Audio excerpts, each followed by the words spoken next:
Good morning. This week's devotion is called to glow.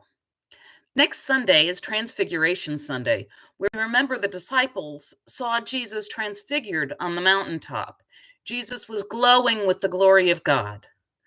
But in our lesson from 2 Corinthians, it talks of how we are the ones who need to shine. Now, you can tell that I watch too much science fiction because the first thought to pop into my head is that glowing is bad. In science fiction, glowing usually indicates either it's an alien or somebody has become radioactive in some kind of horrible accident. With the possible exception of Babylon 5, in the movies, if someone starts to glow, the proper response is run away. But in the Bible, glowing or shining is a sign of God's presence. Moses' face glowed after he was in God's presence on the mountain. Of course, he had to cover his face because the Israelites were scared and wanted to run away when they saw him glow. Jesus glowed on the mountaintop as a sign that he was filled with the glory of God. But what does this mean for us to be told to let our light shine? Listen to 2 Corinthians chapter 4, verses 5 and 6. For we do not proclaim ourselves. We proclaim Jesus Christ as Lord, and ourselves as your slaves for Jesus' sake. For it is the God who said, "Light will shine out of darkness," who has shone in our hearts to give the light of the knowledge of the glory of God in the face of Christ. So clearly, we are not to shine to show how wonderful we are. As Jesus told us, we are to be servants to one another.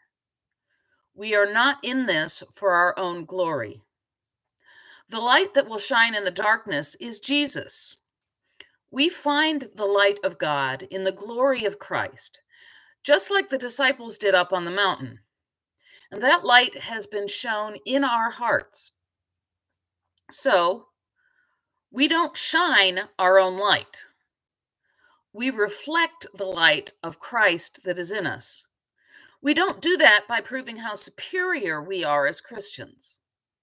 We reflect the light of Christ by being humble, by serving others, by helping our neighbors and uplifting the least of these. When we think of what glory means in the secular world, it means things like getting accolades that prove we are the best of the best.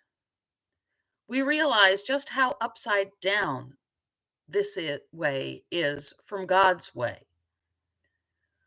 We are to glow with the light of Jesus, and we glow when we do as he said and as he did, when we serve one another, when we bring peace, love, and joy to those around us.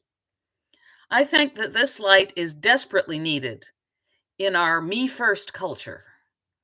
We need to spread the grace and love of Jesus to those who would never be considered glorious in our secular world, because they are whom Jesus came for. They are the ones who need the light most.